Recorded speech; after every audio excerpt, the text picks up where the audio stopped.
Thanks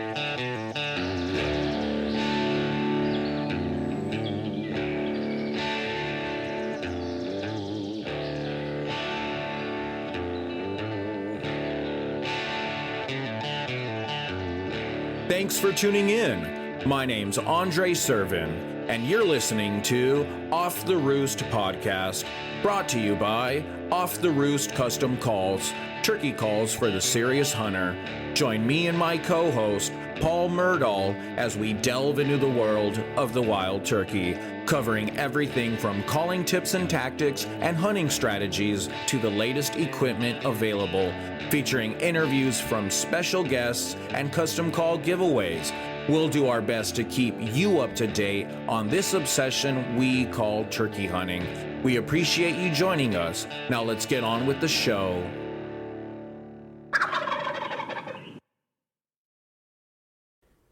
Hey there. Welcome to Off the Roost Podcast. You're listening to Ep.4, and we are here with a great call maker, one of my favorite call makers, and his name is Ronnie Hardy. And this is a cool guy. What I like about Ronnie a lot is he cares a lot about kind of creating an impression for his clients. It's not just he doesn't just kind of sell you the product. I know with me, when I first purchased one of his calls, he called me, I think it was Memorial Day or something like that, but he just kind of called me and wanted to know what I thought about the call and how my spring was going and all that. So, that's not something that you're going to get a lot from call makers, somebody that kind of takes the time out of their day to call people that they've sold the calls to and just kind of get their feedback on the call and kind of build that customer relationship right there. But so that I think this is going to be a great episode. Paul? Great. Yeah, I've actually purchased a couple of Hardy mouth calls here recently, and the quality seems to be pretty good. And I actually, I got one of his 4-reed calls, and I got a 2.5 or the Buckeye Cutter or whatever he calls it. And both of them are pretty good. I actually liked them. The 3-reed call was a little higher, a little crisper. Seemed to be stretched maybe a little tighter. Mm-hmm. Maybe the latex was a little thicker. And then the 4-reed call, I was under the impression that it was going to be real difficult to blow, but it was actually pretty easy. Nice. I thought it was. I actually thought it was a little easier than the Buckeye Cutter that he had. Yeah, so that was pretty good. From what I understand, he's one of the few guys making the 4-reed calls.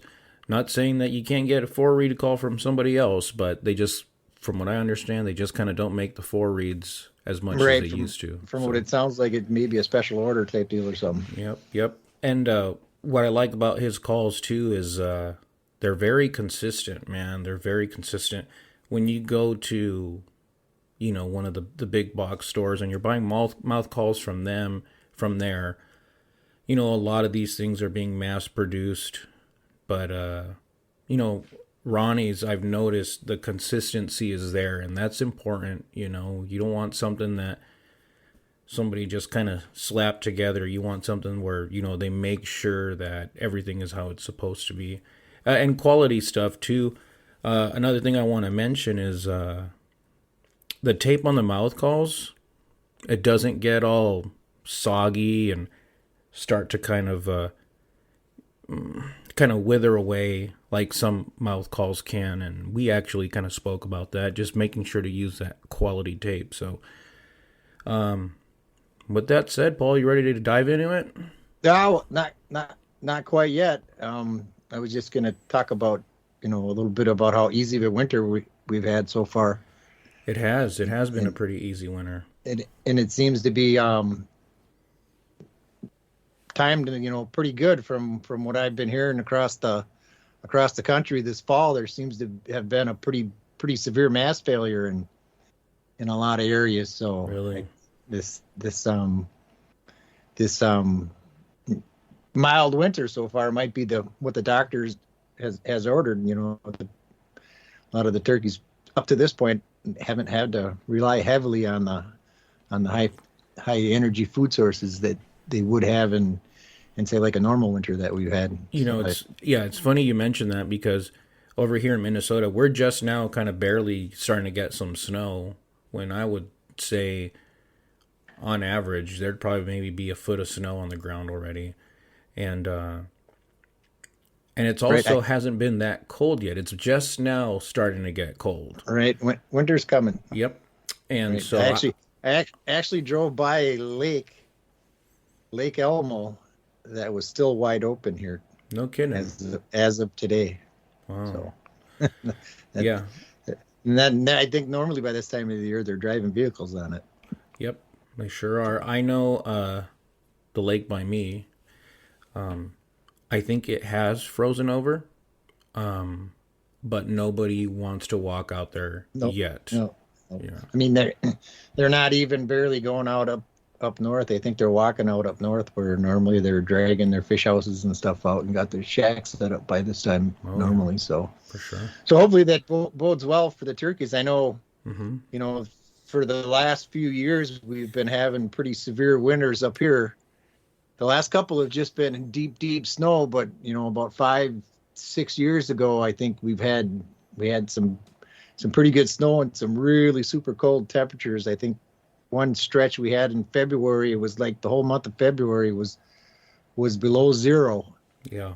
and that really did a number on the turkeys where I hunt them up in northern Minnesota. It dropped their numbers, pretty good for a couple of years, but they're Yep. they're rebounding nicely. I was surprised after the deep snow we had the last couple years, but they didn't seem to be affected by the deep snow so much as they are the severe cold. So fingers are crossed. Oh yeah. Seen a lot of poults last summer on the way Nice. up to the cabin, so it was pretty cool. Nice. Hey! Before we get into this interview with Hardy, I wanted to make a note here about the music, the guitar in the intro. Yep. That's pretty sweet guitar. Who's playing that guitar? It's funny that you mentioned that, Paul, because that is me. That is me playing the guitar. That's you. That's right. That's Got the old Telecaster out to record that. Yeah. It's sweet. Yep. I suppose you got a bunch of tattoos to go along with that. I do. I have over a decade, more than a decade of tattoos on me. Yeah. I don't get them as much as I used to anymore, though. Maybe twice a year, maybe. Any wild turkey tattoos yet? Yeah. I got these turkey tracks on my arm right here. There you go. Oh. Yeah. You didn't do them like the barbed wire going around the bicep. Right? Oh, that's a good idea. If anybody's listening, you need to get a barbed wire turkey tracks going around your arm. There you go. Yeah. There you go. All right, man. Cool. Let's get into this. All right, here we go. Okay, cool. So we are here with a call maker from, I believe it's Virginia, right? West by God, Virginia. West Virginia. By God. We had another guest on from Virginia last time, and I guess that's where the confusion kind of came. Cool. So I know about you, but why don't you go ahead and just introduce yourself to the guests? What's that? What part of West Virginia are you in? I'm in the Eastern Panhandle, like Morgantown, WVU College. I'm 2 hours east. All right. So Ronnie, why don't you go ahead and kind of break down, I guess, what you do, what your call company is, and that whole thing. Yep, absolutely. I appreciate the opportunity to be with you guys and chat a little bit about me and what I do. Ronnie Hardy's my name, and my company's called Hardy's Custom Game Calls. Started that company early 90s and really didn't do a whole lot with it. And it kind of like, as I was making calls, getting calls going, and people was liking them, then it turned a hobby. You hear how some people hobbies turn out to be a profession or a business. Well, that's exactly what happened. So once I blew kind of birth in it, and it kind of took off. But the backspin of that is my old man that raised me was a big turkey, made all these calls, did everything, and brought me into it when I was 5, 6, 7, 8 years old. So the love of it was always there. It was just getting there, getting machinery, getting the people, and getting the right people around you to get going. But now we're pretty much a full-fledged game call company. We got turkey, we got deer, we got waterfowl, we got predator. As predators are starting to grow now, especially up probably where you guys are up north. It's a little bit bigger than down here in the southeast and the south here, but we got the bobcats, the coyotes, and everything else. But yeah, just a small in a nutshell. But we love deer hunting because that's the next things up after spring. But we're big turkey guys. Nice. When is that something call making your dad? Did he just start doing it, or did he have some influences or something like that got him along? When turkeys was introduced back in here in the 50s, 60s, 70s, really turkey call, all you really had was a box call. That was really all you had. So then the diaphragm calls, the mouth calls started working in the early 80s. So you had some companies come in with the mouth calls, which he could never use. So I'll get into that later, but that really spiked me to figure out how to build them, get a press, get your latex. So there's 1,000 recipes to build a mouth call. Just because you do let's just say a ghost cut. Just if you do a 2-reed ghost cut, there's 1,000 ways to make a 2-reed ghost cut. With your latex, your thickness, how you stretch it, how do you put it onto your press. But it was predominantly box calls back then. So when he would play a box call, my love for a box call was just crazy. And I'm still a box call nut. Love making box calls. I'm a box call guy. If somebody asks me, says, what call do I need in your pallet? You need a box call. Well, I don't want my hand motion. Just get a box call. So that's pretty much how it started. He was a box call guy. Then we got into the slates, and they were starting evolving and getting going. He was changing with times, but he was always trying to make something and do something instead of buying, the box stores call. I think just right out of the gate, for like the average person, and maybe just in general too, a box call is probably the most realistic tone like a person's going to be able to get, unless someone's really, really good with the mouth call. Just being able to get a good box call and yelping on that thing, it's going to sound really nice. Yeah. Box call is hard to beat. To me, a box call is all turkey, 100%. 100%. Mouth calls, Right. You can sound good, and you hear on the calling competitions and guys running mouth calls sounding excellent. And the mouth call was really designed and brought out for hands-free, shooting your bow, shooting your shotgun. But a box call is 100% turkey every time. So would you say that you primarily kind of hunt with one of your box calls? Always two in my pouch. Okay. Always two. Yeah. Okay. And so I would imagine you have a couple other like diaphragms you made up and a couple pots that you bring along with too. I do. That's like fishing. If one lure worked, you wouldn't need a tackle box. All right. yeah, wow, that's Yeah. for a fact. Yeah. And so I know you mentioned you're from West Virginia. I take it most of your hunting is predominantly in West Virginia, but I see on Facebook that you do a little bit of traveling as well. I know you were in Michigan, I think like a couple years ago. I don't know if you go out there every year, but where would you say you kind of do a lot of your hunting? Talking about Michigan, I try to go up every year up to the UP. And in the UP, you're up north, you know, and they got hard winters. And normally you don't see longbeards, real longbeards, because a lot of people want a big longbeard bird. And I get it, what it's about. And, but it's the thrill of the hunt, working the bird, calling the bird. So I still go to Michigan every year. I got some good buddies up there. Mike Pelletier with Hardcore Pursuit. We sponsored their TV show. And we hunt with them guys every year, and they got some property up there, and you become family after, I think I've been with them 17 years on their TV show. Mm-hmm. So we go up, we hunt there, Minnesota, southeast Minnesota. Oh, yeah. Spring Grove, right across the river there from La Crosse. Yep. Hunting birds there. Illinois, Virginia, West Virginia, Pennsylvania, Tennessee. Just cover some area there. There's more places I would love to go, but that's the time that I'm busy manufacturing and shipping to my dealers. I have a lot of stores that carry my product. Yes. So I love to go hunt, but I got to make sure they get the product too, because they got a very short window to be able to sell it. So Yeah. so it sounds like mainly it's Easterns for you then. Yep. Easterns. Yep.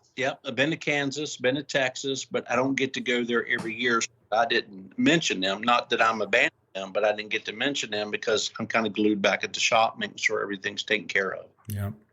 Yeah, that's like the double-edged sword of like doing something like this, it's like something that you're passionate about, something that you love, but on the opposite hand of that, you're also working when everybody is out there hunting and doing all that, because that's when you got to send all the stuff out. Because I know for me, like I like to kind of start doing stuff in the wintertime, so that way when spring rolls around, I'm rocking and rolling.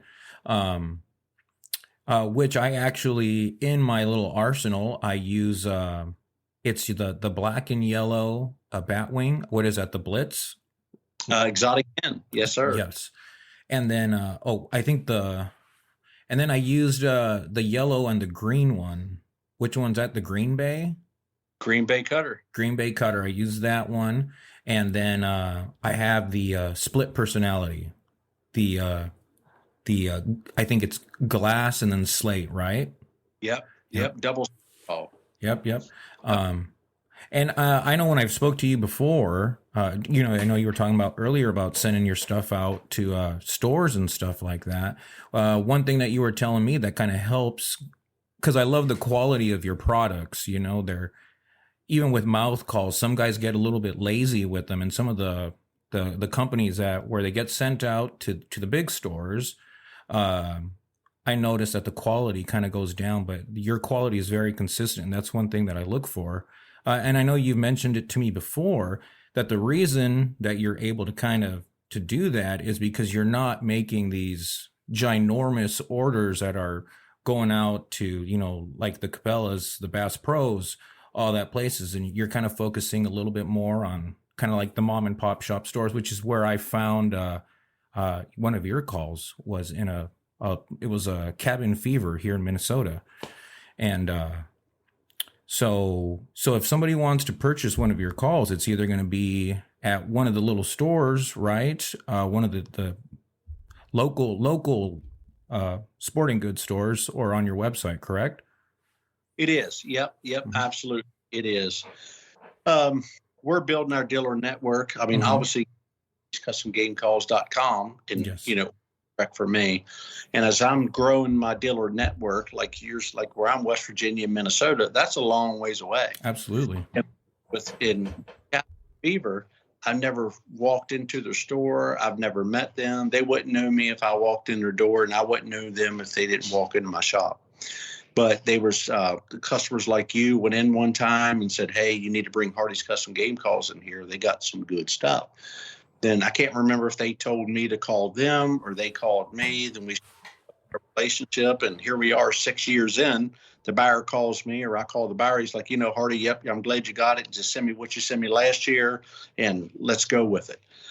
But yes, and if somebody sees a store getting low in their product, reach out to, their buyer and tell them, say, hey, you better get some more Hardy's calls, or reach out to me. Or if somebody that wants them in their sporting goods stores that doesn't have them, reach out to me, or reach out to the buyer there or the owner and have them reach out to me. I'll be glad to have a conversation with them just to make sure we're a good fit. And that could be done. I take it there's like an email contact on your website, correct? It is. Yep, absolutely. Okay. Why don't you plug the website again? Because I kind of missed it the first time. Yep, absolutely. It's Hardy'sCustomCalls.com. Gotcha. Now, I'm sure this might be a little bit difficult for you to do off the top of your head. And if it's too much, then, would you know where, like what states your calls are available in from local dealers? Yes, sir. West Virginia covered up, but there's still always some room here. Virginia, Maryland, Pennsylvania. We have Michigan, we have Minnesota, we have Wisconsin, we have New Mexico, in the states of New Mexico. We have Texas, we have Nevada. We got Nevada out there, Tennessee, of course, Alabama, and I know I'm bouncing around. I'm just trying to think geographically in my mind. New Hampshire, we got Maine. There might be some Might be some that I'm missing, and I'm sorry for those states if you're watching this that I did miss you, but it's kind of hard, like you said, to probably just cover real quickly. But Yeah, for sure. Yeah. So you carry mouth calls, diaphragm calls, slate calls, and you do make the box calls, correct? yes, sir. Yeah. So for somebody that was going to purchase one of your calls to start off with, they've never purchased a call from you before. Which one would you recommend they pick up? Box call. Is there a specific one that you carry that they should look into? No, every one that I build and tune, I hand tune every one of them. Every one of them is going to run pretty good, and it's going to be pretty easy. You don't have to put a lot of pressure to it. Like art mahogany, it's got a little more raspy sound to it. Then you go on the other side, my little cedar box call is little. It holds in your hand. It's 5.5 inches, and you can run that call so easy. So the difference is, what call should they get? I would say get a box call. Each wood and the vibration makes a different hen sound. Right. So the reason to have, I mean, you don't want to carry 8 or 9 box calls with you, but I would say at least 2. Okay. So now when you're tuning your box calls up, are you kind of getting both sides the same? Are you leaving one lower, one higher? Are you doing something like that? No, I try to when I bring my comb, I call it my comb, off of your lids, and you're bringing them up. I bring them up all pretty level, and I run a screw and bring everything in, and I want that lid to lie halfway on that lid, both sides.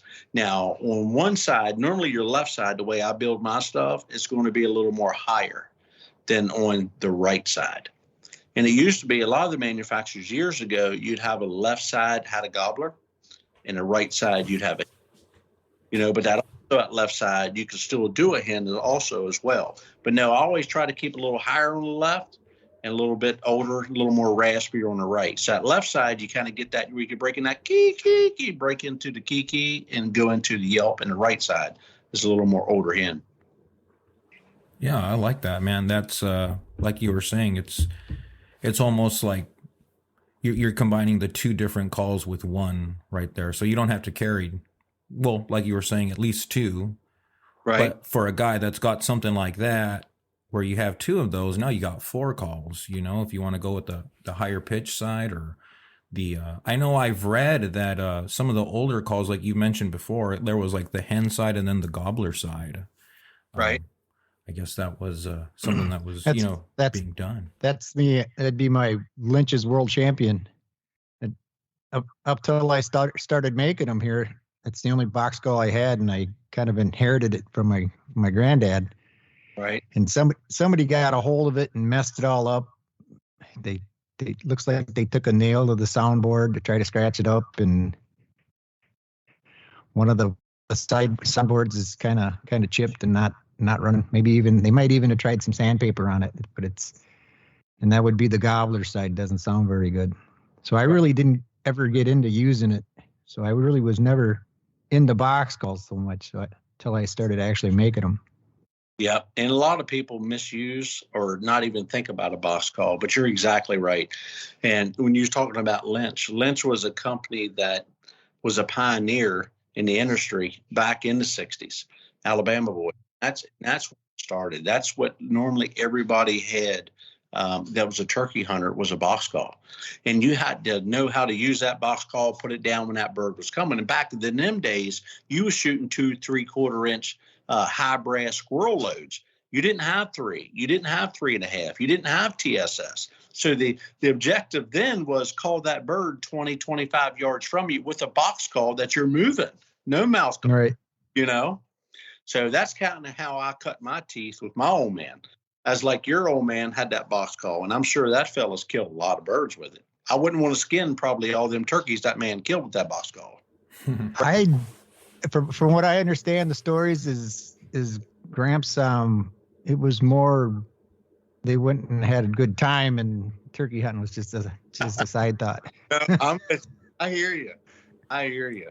Yeah, I would say out here, and I'm not sure what it is over in West Virginia, but out here I would say like deer is definitely the big one out here, and we actually kind of it took the NWTF, they did the restocking in like the mid 70s out here, and we weren't able to kind of have our first turkey season until I think the late 70s. And I still think that Right. this is really cool. Is Paul's dad was like one of the first few guys that they let actually go.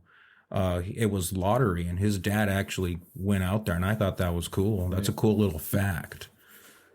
He actually, I think, was in the early 80s, but it wasn't, within 3, 4, maybe 5 years from when they had opened up. But I'm pretty sure it took them 3 years to get the lottery, because that's how it always was when we had the lottery. It was always, you had to wait 3 years, you'd get drawn, and you had to wait another 3 years.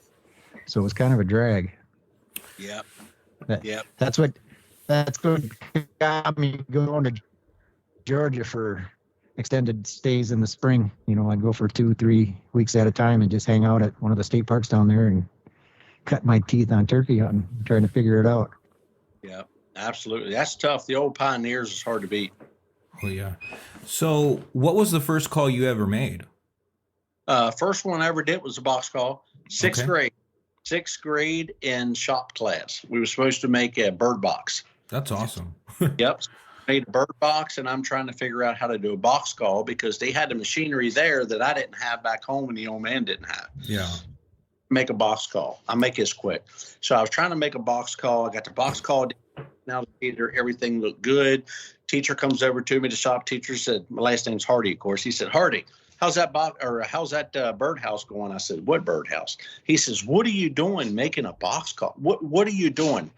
You got to make this birdhouse. So he flunked me. So I'm going to fail. So I got class and everything was good. So as I'm escalating up through here, probably about 15 years ago, I was at an outdoor show in Morgantown, West Virginia, up by WVU College. I'm at this show and I seen this man working his way up to my booth, and he kind of looks familiar. He's kind of older now. You know what I mean? I look a little bit older now. He said, Ronnie Hardy. I said, yes, sir. I said, Mr. Chopper. He says, yes, sir. And he looked across the table and he went back and forth. And it was almost a tear in his eye. He said, I'm so glad, boy, I didn't discourage you back in class. I said, you didn't, sir. I said, you pissed me off.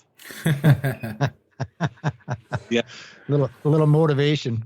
Yep. That was a drive behind it. True story. So what was he doing at that event? What was he doing there? Visiting his daughter's grandkids. Okay. In that year, it's March. You got West Virginia Madness basketball. If either playing that weekend or if they were off, I can't remember. It was so many years ago. They might have just won. I don't know if they played the game or they didn't play the game. Yeah. But he happened there, didn't know me, hasn't seen me since. But when he kind of struck a chord because he's seen these box calls across my booth there. Mm-hmm. Yeah. And I imagine you built that thing, you went hunting with it. Did you get a gobbler with that first call that you made? That one, there, I can't really say I did or I didn't. I don't think I did. As time went on, I did kill some birds with them because I kept with a box call because that's where I started with the old man and the love of box call. Then as the slate and glass started evolving and getting that in, and the mouth calls, that was a tricky one. That might be another code, but we can get into them too. How we used to build them way back. Oh yeah, for sure, absolutely. We could definitely do this again some other time with the mouth calls. Did you use the old lead frames? Mayonnaise jar. Mayonnaise jar. Yep. So you just cut those things up and fold them over? Yep. You take the regular old mayonnaise jars, used to be glass. Mm-hmm. The old mayonnaise jars was glass, and the lid of it was metal. So we would trace out on that mayonnaise lid the metal like a horseshoe. And we would take our tin snips and we would go in there and cut it. We would file it down. So we didn't have no crimper. We didn't have anything. Back then it was prepolatic, which was like a condom. You know what I mean? You stretch out across a double reed, you cut it, and you would take it down and put adhesive on it. And so once you put it in, we didn't have that excess tape that seals off the airflow. So you had to put that up in your mouth and learn how to run that thing. If you had a big pallet, small pallet, or long pallet, you had to learn how to run it. So when you were doing that, how did you feel when you first started getting a tone out of there? When you're like, "Hey, I think I got a cluck." Yep. Actually, my first notes out of one was a kiki. Okay. Yep, it was a kiki.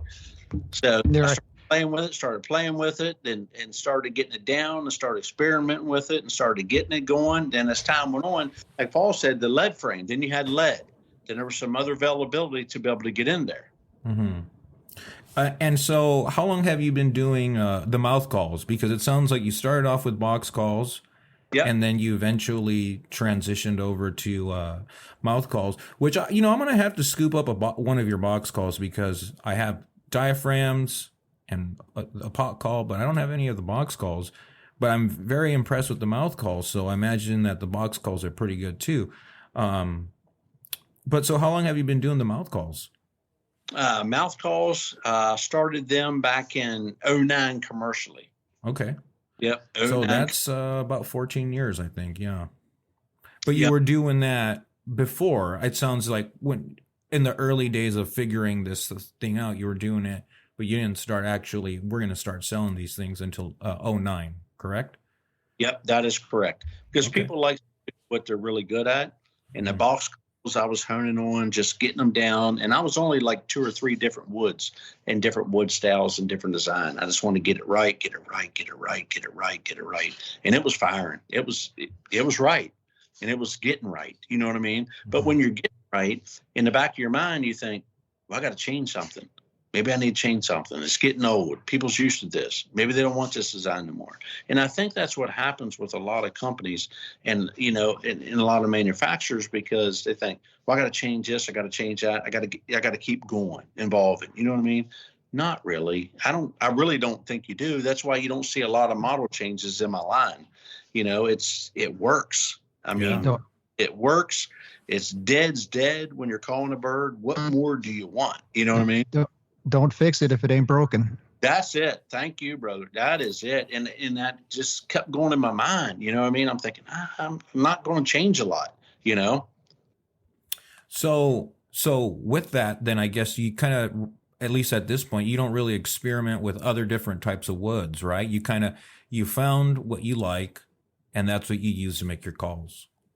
No. I'm glad you brought that up. No, I experiment. My shop is full with different woods and different stuff that I'm, working on, like R&D. Mm-hmm. There's just so much that I'm working on, and I'm getting ready to come out this spring with a new box. Oh. It's going to be on the same design as my Purple Heart mahogany, but I've got some different woods on it, the different woods the way I built it, and it's a totally different sound, totally different. Do you find when you're switching between woods that you might need, say, like to change the dimensions on the lid a little bit, make it a little thinner, a little thicker, a little heavier? Yep. To get the sound that you want? Yep. We call that shelf on the bottom. Yep. You want to change that a little bit. So how does a guy or you, because I imagine if you're spending day after day, you're making these box calls, you're cranking away on them, I imagine at some point in time, you need to have some fresh ears to it. No, like, is there something that you do to maybe step away from it a little bit, maybe come back a few days later with some fresh ears and hear it, like for tuning purposes, I guess? Like, how's the whole process of tuning a box call? Well, you would think that after a while, but then again, you get good at your craft. And I always say it's hard to beat a man at his trade. Mm-hmm. We can all weekend warriors and do some plumbing, do some roof fixing, and fix some, some cosmetic things. But it's hard to beat a man at his trade. So once you have that ear for that and kind of know what you're looking for, doesn't mean that's the best. It doesn't mean, will it kill a turkey? Absolutely. Probably 80% of the time it'll kill a turkey. So what I do is my kids have gotten older now and they kind of, been involved with it and kind of know what I'm looking for. There's nothing really outside of the ordinary to where a hen's going to make a different sound, a different yelp, or a different cluck, or a different whine that's just going to sound so crazy that it's going to drive that gobbler crazy. So let's say the music industry, when they're singing, they got that extra background, they draw it out a little bit longer. He's still singing, You know what I mean? A hen's not doing that. So there's really not much more. Whine, amplified, a whammy bar, you turn your amp up. You're not going to change the vocalations of a hen. You know what I mean? They're still going to have the same sound. A gobbler's gobble is still going to sound similar to the same on the east, versus a Merriam. And in a Rio, they're still going to gobble, and I hope that makes sense as I'm explaining that. And I'm not explaining it as good enough to be able to say exactly. So the volume of the turkey is controlled by the hen, her, and the way we're running the call, but making it sound different, sexier, or more enticing. There's no such thing. You know what I mean? And really more that you can to do that. That's good. I like that you mentioned that. I think you can probably do excitement, right? You can probably manipulate that with the way that you're calling. But yeah, I don't know if you can make it to the point where the gobbler thinks that hen over there's a 10. I got to go. You got look at when somebody's singing and recording. You hear them live, man, they sound funny. They get in that studio, they sound like $1 million well spent. Yeah. Yeah. So you can't really do that to a turkey call. You know what I mean? Their cadence is, important. The sound is important. So you can take 10 men. We can line 10 men up and tell us the same sentence. We all say the same words. We say it different with accents and pronunciations. You know what I mean? But we still get the same word done. And the hen is the same way, in Kansas. The Rios sound a little bit different. Some people say they sound a little more whiny than the Eastern, but it's at the end of the day, it's the same talk. So I'm actually glad you kind of brought that up. And I know you kind of touched on the Merriams. Does a person need to have a different tone of a call when going after a Rio or a Merriams versus like something real throaty like an Eastern? Do you need a higher pitched call? I think a high-pitched call you should have with you, but do you need that? Absolutely not. I don't think so, because the slam we've accomplished that with the setup that I have here. So if we're talking about my calls, I built my stuff to sound 100% turkey, no matter where you go. You know what I mean? So you can hunt Minnesota. You can hunt Texas. You can hunt Kansas. You can hunt, all those birds. But yes, they do have a little different pitch to them, a little bit different sound to them. So it's good to place that call that you want to have, obviously, with you in your vest. But no, 100%, you don't. Okay. Getting back to what you were saying about a yelp is a yelp, and a cluck is a cluck. And, I've kind of pigeonholed myself. I generally, when I've been using diaphragms for forever, and I usually just have like one or two, and it's the same diaphragm. And I find, you get guys that are switching between calls and back and forth. I got to try my pot. I got to pull this call out and try that to see if I can strike a gobbler. And I find, just adding a little different inflections, just pick up the cadence a little bit, a little louder, a little something, just adding a little something that I'm doing personally, not the call. It kind of has the same effect that you hear when guys are talking about, I got to switch. They go out with the Santa sack full of calls and they weed through them trying to get that response. Yep, absolutely. And that's the same thing, like I said, tackle box. Guys, when they're on the lakes and they're fishing, what are they doing? Pitching lures, pitching plugs, pitching till they find one that hits. When they start catching fish that day, they take that same lure tomorrow, the fish shut it off. Same thing with turkeys. You killed a bird today with that call. You can go back to a different area or the same area tomorrow. Nothing. That's why you got your vest. You're going to your box. You're going to your different glass. You're going to your crystal. You're going to your slip. You're trying a different diaphragm. You're trying different locators. And you may throw the whole kitchen sink out that day and leave that area, get in your truck and go home and think, man, I'm not really much of a turkey hunter. But you know what? I'm going to go back tomorrow. You go back in there where you left off, set at the base of the tree, ow, ow, ow, ow, 4 toms all around you. They were there the whole time. They just had girls with them. All right. See, that's me almost every day of turkey season. But I some pictures on Facebook. You've been killing some birds early. You've been killing some birds every year, man. Yeah. So we start April like 14th or whatever, 17th. Yeah, the second week of April. But here in Minnesota, man, it could be cold. It could be really cold. And I know, oh man, this was like 4 years ago. It was opening morning was something like 12 degrees and there was 8 inches of snow on the ground. And I'm sitting out there. I roosted a bird the day before and I'm sitting out there and I'm just thinking, I'm like, this is horrible. This is like spring turkey season. There's 8 inches of snow on the ground and I'm freezing. And the birds didn't actually even talk that morning because the snow was so crunchy. They heard my approach coming in, even though I got there really early. They still heard crunch, crunch, crunch, crunch. And then on another ridge over, I ran over there. And then while on that other ridge and I start calling, then the bird on the ridge I was on starts gobbling. And it's too late by then. I already moved.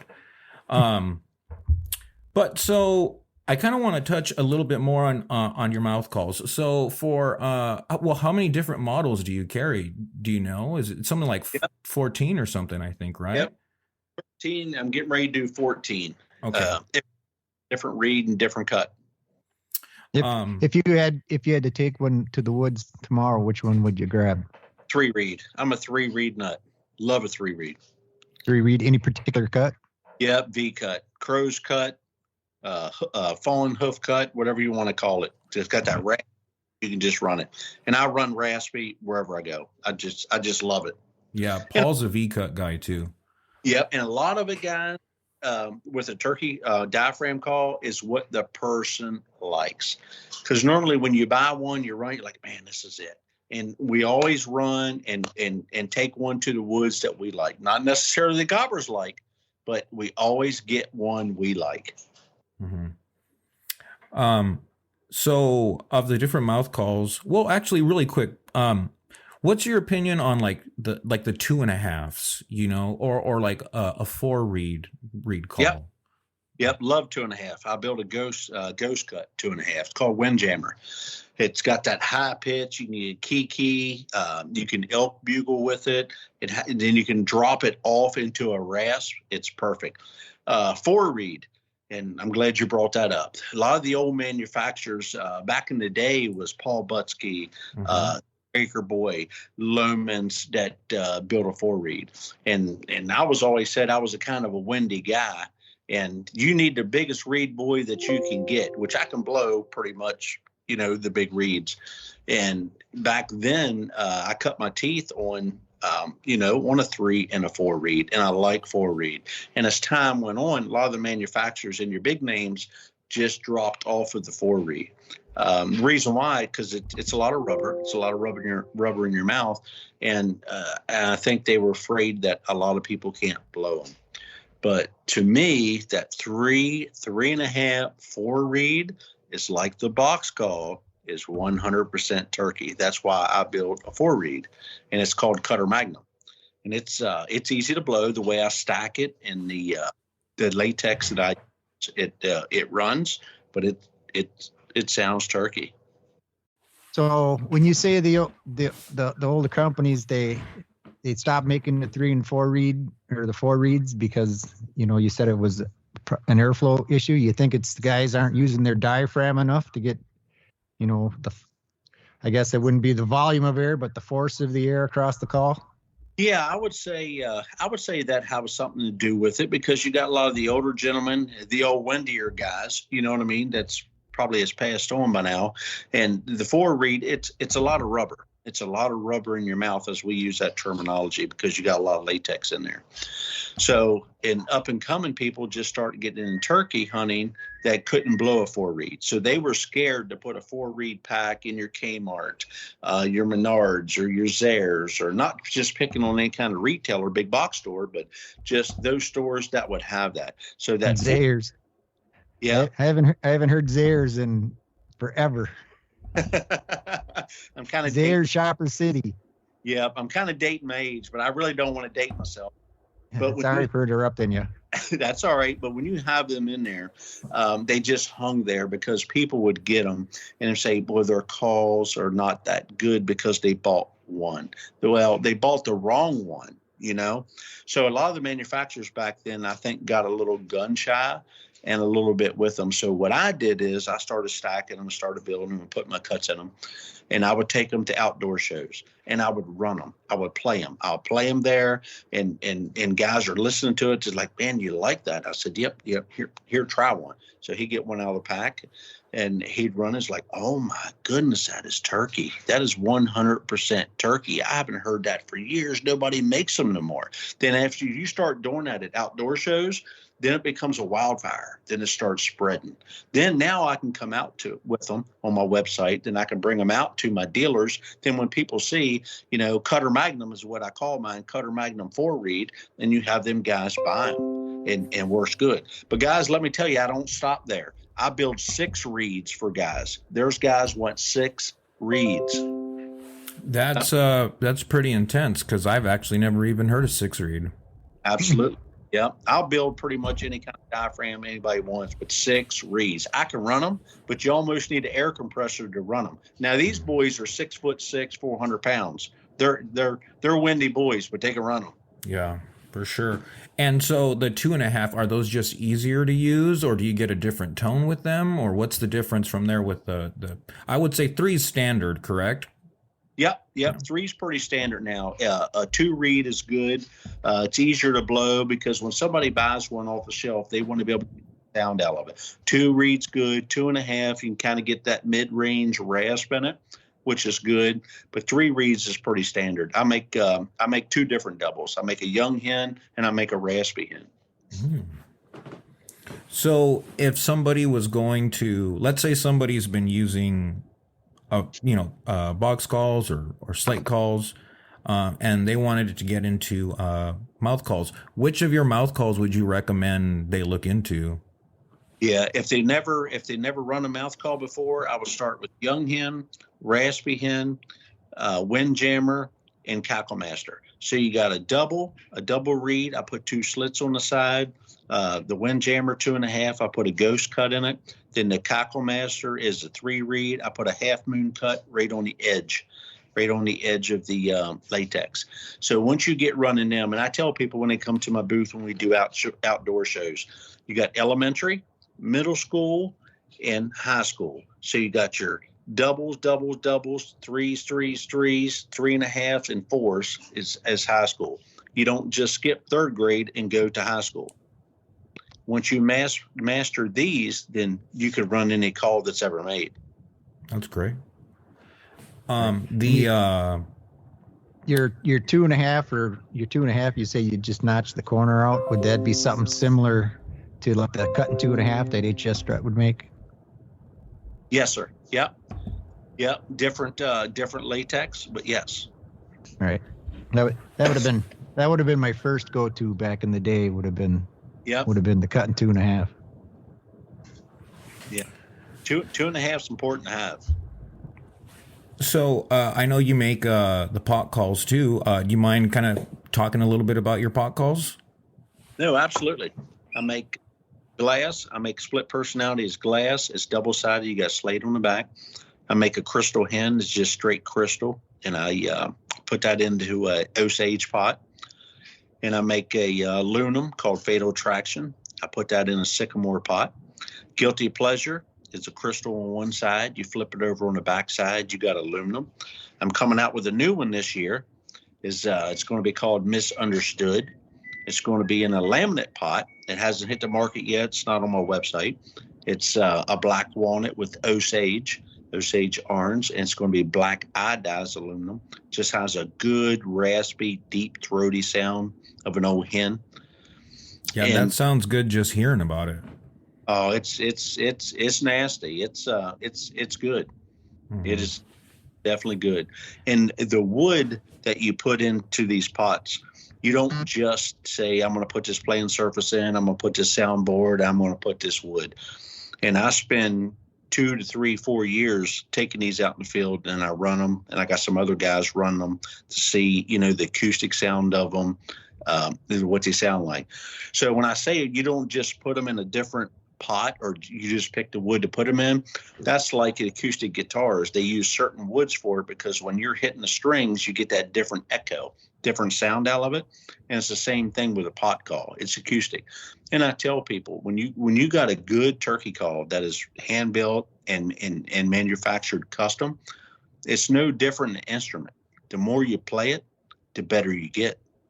Right. And I think it tunes the call a little bit too. The vibrations helps the resonance, I guess, of the wood, because there's from what I've been reading and what I've been finding out is there's certain woods, I guess they'd call them acoustical woods or whatever, but they lend themselves to resonation, the vibration in the wood, where other woods aren't quite as resonating, I guess, for overusing that word. That's correct. Yep, absolutely. It's vibration. Vibration, what sends that signal. And so would you mind kind of breaking down the different, there's actually two things I want to ask. One is breaking down the different surfaces of the pot calls and kind of where they're kind of most beneficial. And then I'm going to ask, what is the way you prefer to condition the calls? What is the preferred material for conditioning some of these calls? Because I know kind of different manufacturers kind of have different things they like to use. So I kind of like to hear from you what you prefer to condition your calls with. Well, slate. Let's talk about slate first. Slate's been late 70s, early 80s. Trusty slates. You always hear about slates. Slate's good. I always carry a slate. I like a slate call, but I'm more of a glass. I like glass call, especially in a heavy dew morning. You got a frosty morning, or you got a damp morning. With the right striker, glass is good, because when you get a slate damp, they're done. Slate, they dampen out. My aluminum gets slippery in the morning when there's dew out. Yeah. Absolutely. And aluminum, I was going to next. Aluminum, it almost reminds you of a two-stroke motorcycle. The harder you run it, the better it runs. But aluminum likes a warm morning with the air rise up. You got the sun shining. You don't have no heavy dew, to where it don't matter what any striker you put on that call, it'll run. The harder you run it, the better it runs. That's how I kind of compare aluminum to a two-stroke. I shot my first turkey to an old illuminator, Mad Call illuminator. Very boys. And it amazed me because I was playing it so lightly I could barely hear it. I can't believe that turkey 200 yards heard it, and he come running right in. Yeah, they hear it. Them aluminum stuff, and that was probably a mid-morning, late afternoon, or it could be an evening hunt. Which a lot of the guys up north, you boys can hunt evening. Down here, 12, we're done. Yeah, we could go till sundown. Yeah. Now we can. For the longest part, I think it was noon, and then they extended it to 3 for a little while, and now they got us going all day. Yeah, that's why I like coming up your all's way. Up at Northwest, you can hunt all day, man. You can run. You do that about 2-3 days. When you hit the bed about right after dark, you're ready to go to sleep, man. The sap's clean out of you. You're tired. It kind of one of the reasons I like going to Missouri is because they cut you off early. Then you can take your nap and you got it. Rested and feed your face and then go out roosting. Yep, you can. Because here in West Virginia, we do that. We hunt till noon. We trout fish. Then we look for mushrooms, some rails. Then we look for sign. Then we feed our face and be checked out. But I want to get back to what you was asking me about surfacing. A lot of the manufacturers' calls, they want you to rub that call one way. For instance, my split personality, it don't matter which way you take it, because the way I manufacture and build that call, I bead blast it. I bead blast that glass. So right out of that pack, no matter where you put that striker on that call, it makes a turkey noise. So I do that because I want the end user to be able to, right out of the pack, they don't have to decide, okay, which way I go with the sandpaper. Do I go this way, horizontal, to go vertical? You put a striker on it, it's ready to rock. And my aluminum, pretty much every call that I build, it's set up that way. So you said sandpaper. Is that what you commonly use, or are you switching between, depending on the surface, you going steel wool on one, sandpaper on another? Slate, I would do Scotch-Brite, just a green Scotch-Brite. You can get dollar store for, there's your sink. But as far as like my glass, crystal, 80 grit, 120, you can do it. Aluminum, same thing, 80, 120. Can a person ever sand too much? Is that a thing? With my stuff, no, you really can't, because I build it up. Now, can you pot belly a call? That's like when you lay that call there and you sand one spot, you kind of get that pot belly like a pig, how it kind of sags down. Can you do that? Absolutely. But will it still run? It'll still run. Yeah, one of the first really nice pot calls that I bought, it's glass. I pot bellied it, just be trying to figure it out, how to condition it right and all that. And I think I over sanded it, because I was sanding pretty much in just one little spot, on the glass call. And then over the years, I started noticing it kind of dipped down. Since I've retired that call, if somebody does that to their call, are those calls still good? Can a person still use that call, or is that kind of when you want to retire the call? No, absolutely not, because every call's got a sweet spot on it. I'm glad you brought that up too, because like all of my pot calls, that when it comes in a packaging and then ends up in a retail store, when you get it, there'll be a little playing spot on that call. The only one that I manufacture won't be a playing spot on it is a split personality. You can play that call anywhere. Is there a sweet spot on it? Absolutely. Does it sound turkey all the way around it? Absolutely. It's just find it to the ear of what you like. So it might be the spot that I like, you don't necessarily like, you know what I mean? But far as my crystals, the slate call, the final fly down, that's another one don't have a sweet spot on it. Anywhere on that slate is trusty slate. You can't go wrong with a slate. You just keep playing it, spinning it. You'll find the sweet spot. But all the other calls, I will bead blast a little spot on that call, so that person knows when they take it out of that pack, take that striker, put that call in their hand and play that call, they know exactly where to go. Of your pot calls, which one do you go into the woods with? Split personality for sure. That baby's deadly. You got two calls in one. You got glass on one side, split on the other. The next one is guilty pleasure. Crystal on one side, aluminum. You got to have aluminum.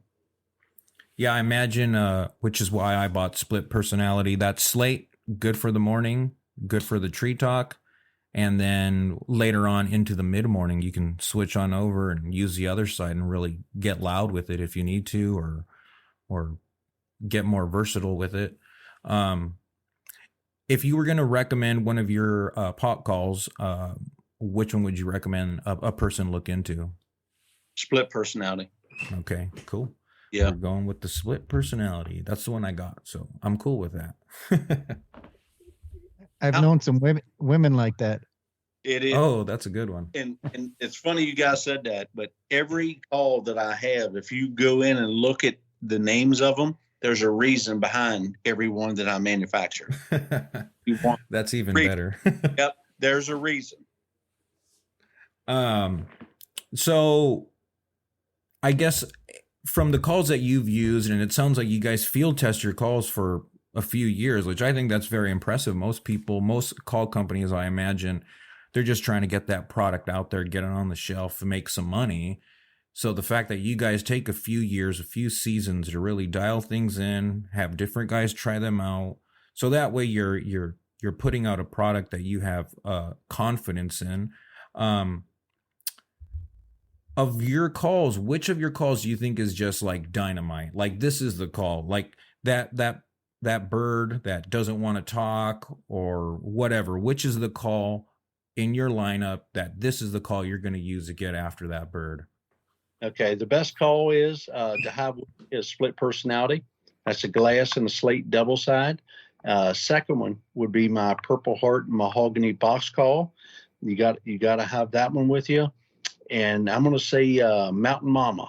That is my West Virginia call, Mountain Mama 3 reed mouth call. Those 3 calls is deadly. No matter where you're hunting at or wherever you're going, you're gonna get on some birds. You're gonna kill some birds with that. And I get asked sometimes about as far as call shy birds. Is it the call or is it the person that's calling? Because a lot of people get excited when spring comes, the weather changes. They want to go out there with a box call. They want to ride the roads. They want to do everything they can. They want to call and call and call and call to get that bird to gobble. And a lot of people do that 2-3 weeks ahead of time. So a lot of times that's how the perception of call shy birds come into the place. What I like doing is I like going with a double reed mouth call, something soft, something easy to blow when everybody else is blowing hard. I like to back it. To back you up a little bit, you were talking about everybody out there 2-3 weeks ahead of time. Do you think they're getting call shy, or do you think that they're getting used to seeing people in certain areas and are getting shy from the areas? Yeah, I think the areas. I'm going to go with that because they get used to that, and the turkeys get used to a certain sound and a different pitch of the calls that they're using. And a lot of times when the guys do that, they're using the box store stuff. So when it comes time to hunt the turkeys and kill them, they're used to that. Then when the custom call makers come in, the guys got them in their vest and they're walking out past those guys, putting those birds in the truck. They're like, man, what'd you have? What are you doing? What are you using? How'd you do that? It's like position. Yeah, I think something with all of that stuff, because I know at least for me in my experience, I like you mentioned that we could go after birds all day up north up here. So there's certain spots that I have that I'll go there between like 3 to 5 p.m. They're not used to hearing people at that time. That's the time that the hens have normally kind of left, or they're doing their own thing. The gobbler's alone, and people kind of stop hunting around, I would say around noon, and even, by like 10 sooner o'clock. Than that even. Yeah. But I would say, some of the guys, for the most part, by around noon, that's about it. So I'll go back to some of those spots around that 3 to 5, and I have had them hammer at like the very first call sequence, and then people just buying the big box store stuff, just having that more unique call, I think is going to give you that a little bit of that edge. Before I cut you off, you were getting into a 2-reed call or something like you were going to say about what you try to use against what a supposed call shy bird. Yeah, absolutely. That just 2-reed, it doesn't take a lot of air. So when you want to call soft, you can really just control that air and bring it over top of your tongue and bring it up out of your diaphragm. And it doesn't take a whole lot of air. When people's getting out of the car or out of the truck and they got the music still ringing in their head, and the conversations they had, they want to get out and they want to blow that, because the first thing they want to hear a gobble. I get it. You wait all year to hear that gobble. You know what I mean? But when you back it down and you start using them, that double reed or 2.5 or a light stack 3-reed, you can get the same response out of those birds. Because I always like to back out falling down a little bit. It's always good to get aggressive, but those cases you don't. Mm-hmm. So if a person, I know we already touched on this, but just to kind of end it, if a person wants to purchase one of your calls, how can they do that? I would go to the local sporting goods store. If you get in there and you don't see Hardy's Custom Game Calls in there, if you want them in that store, you reach out to me to talk to that owner of that store, or you reach out to the owner of the store and reach out to me. Or the best way at the end is hardyscustomcalls.com. And you also sell deer and waterfall and predator calls as well, for anybody looking into those. Yes, sir. Yep. We do waterfowl. We do deer. We do some predator calls too. We cut our teeth with the turkey calls, but we noticed over the years, all the turkey hunters, they hunt waterfowl, they hunt deer, they hunt ducks. They're big in their predator calls, and they're going out and buying somebody else's calls, and they come back to me and says, Hardy, you need to figure out how to build one. I'm like, well, yeah, you're probably right. Mm-hmm. Folks, I definitely recommend scooping up one of Hardy's calls. I have a handful of them, and they are in my rotation. So with that said, Ronnie, thank you very much for doing this, and we'll get you next time. Yep, absolutely. I appreciate it, guys. Yeah. Great. Yeah. Have a good Pleasure one. meeting you. Pleasure meeting you, Ronnie. Yep, You for might sure. you might be getting an email separate from me and bugging you about how you're making your box calls. Yep, I welcome that. All right, cool. Thank you for listening to the Off the Roost podcast. If you enjoyed this episode, please like and subscribe. You could also follow us on Instagram at Off the Roost Calls and on TikTok at Off the Roost Pod. Stay tuned for future episodes where we'll do our best to keep you informed on the latest in turkey hunting and try to remember the heritage that surrounds the elusive and sometimes mystical animal that is the wild turkey.